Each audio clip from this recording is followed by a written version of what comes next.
For you gentlemen, all your base are belong to us. You have no chance to survive. Take your time. Ha ha ha. And many more in the book.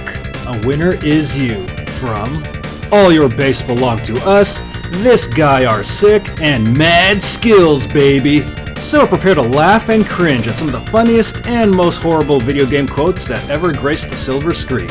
Available now on BattleGeekPlus.com. Big thanks to Geekdom 101 for this advertisement. Dragon Ball Heroes is a thing, and it's a thing that's become very, very divisive, but not divisive in the sense of people are fighting and constantly bickering over whether it's good or bad.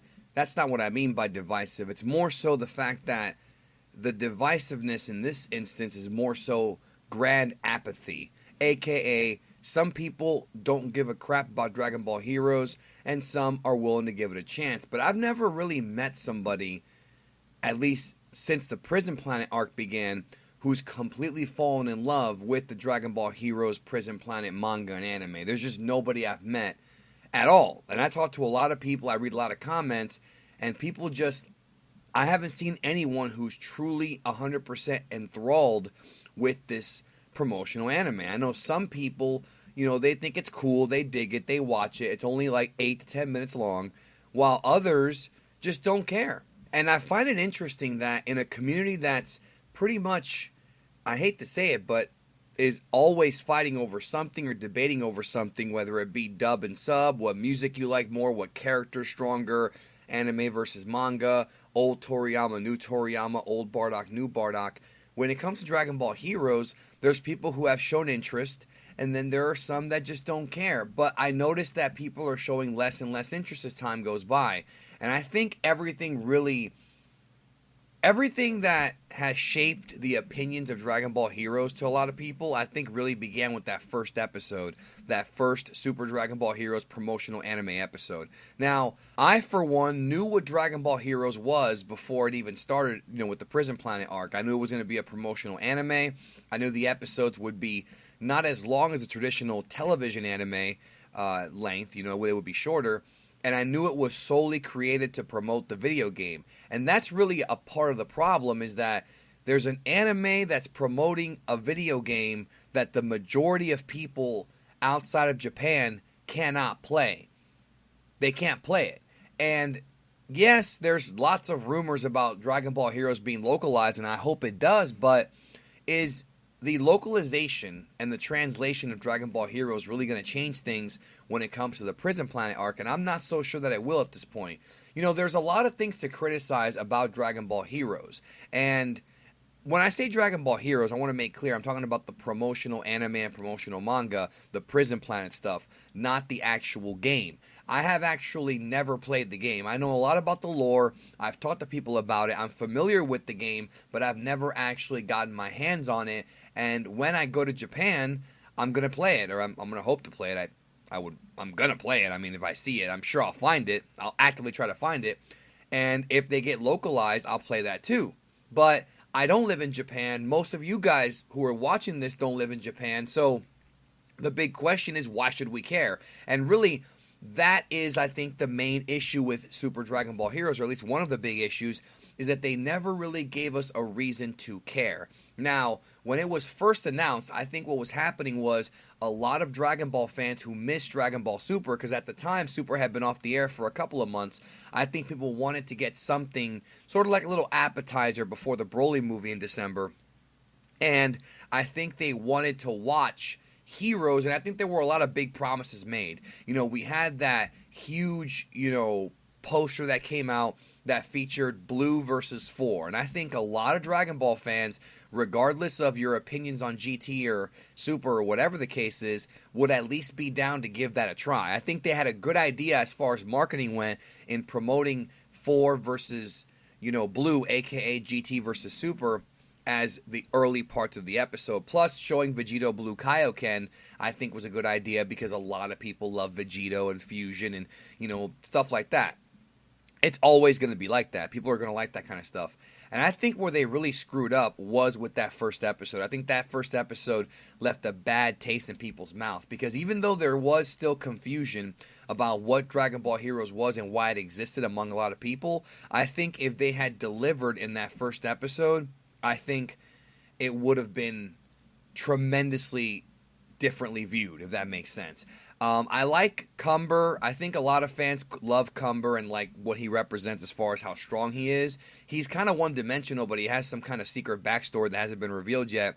I think a lot of fans like Few. I think Few was great in Xenoverse, and he's fantastic in Dragon Ball Heroes. And I think a lot of fans were happy to see Super Saiyan 4 come back. I think that was something that people had wanted to see for a very long time in anime form.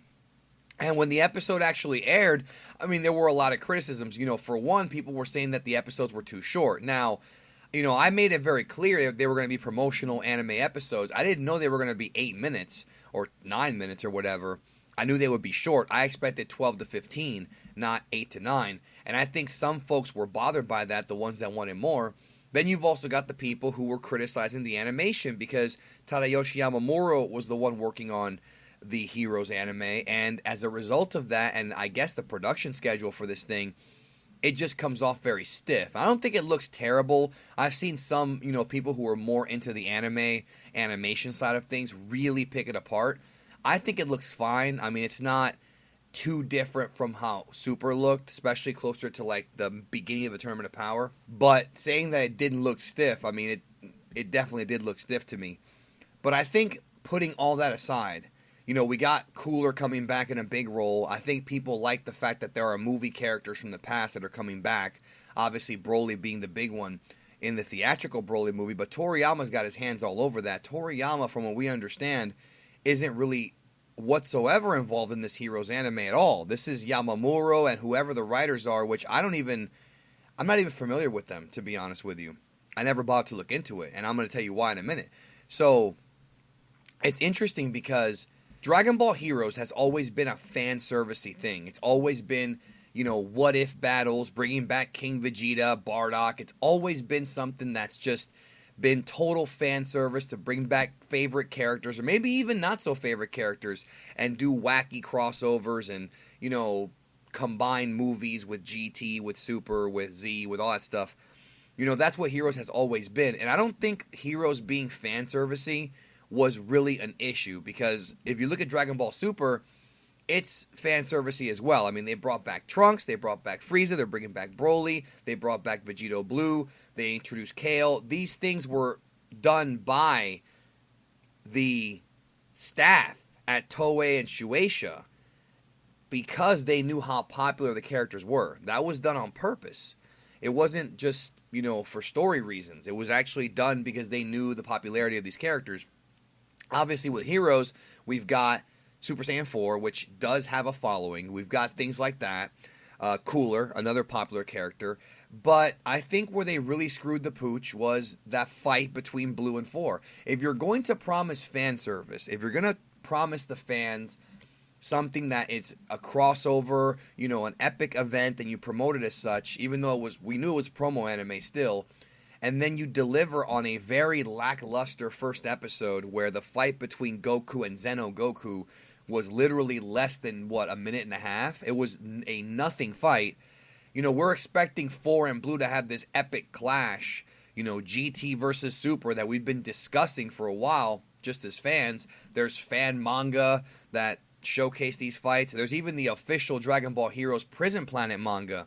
And the fight in that version was significantly better. And it's crazy because I noticed that the anime version of the fight was such a disappointment that people didn't even bother to try out the manga version, even though the manga version of Goku versus Goku was actually pretty good. There were several pages of that fight.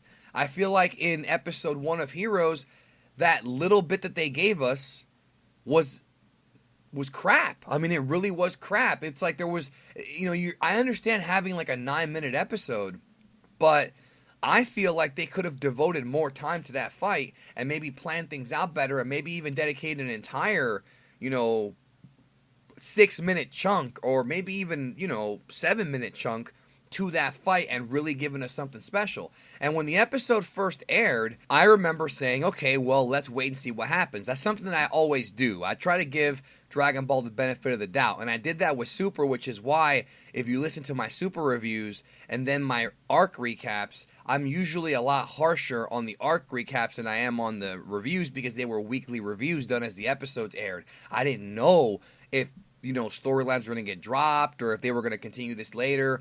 We had no idea. So I'm over here thinking, okay, well, they'll probably restart the fight in the future. And they didn't to this day. Will they restart in the future? Maybe. But it doesn't matter anymore. It does not matter anymore because that first episode and the disappointment of 4 versus Blue and the fact that there was such genuine apathy, however you pronounce it, aka people didn't care is what that means, after that first episode really shows that they screwed up big time. I mean, just look at, my content. When I did that Zeno Goku Explain video, it's on its way to getting, 800,000 views. It's at 700,000 views, which is huge. That's a big video. People cared about Zeno Goku, but after that first episode, when literally nothing happened, it was a very disappointing fight. And as a result of that, people just stopped caring about Heroes. At least some people did. I still care about it. I'm still going to watch it. I'm still going to cover it. But I think a lot of fans just stopped caring because of that. And I do hope that they actually deliver on some stuff. I am looking forward to where Heroes is going. I am looking forward to some of the fan service stuff they're going to give us. Because I have no problem with fan service as long as it's actually good and entertaining. And that first episode was not good and not entertaining, whereas the manga version was. So let me know if you agree with me. Was this the big mistake that Dragon Ball Heroes made from the beginning? Do you think can be saved? And if so, do you want to give it a chance? I would recommend if you do give it a chance, try the manga, because the manga is better than the anime. The Prison Planet manga is much better than the anime version, in my opinion. Anyways, that's it. Thanks for watching. Talk to you soon.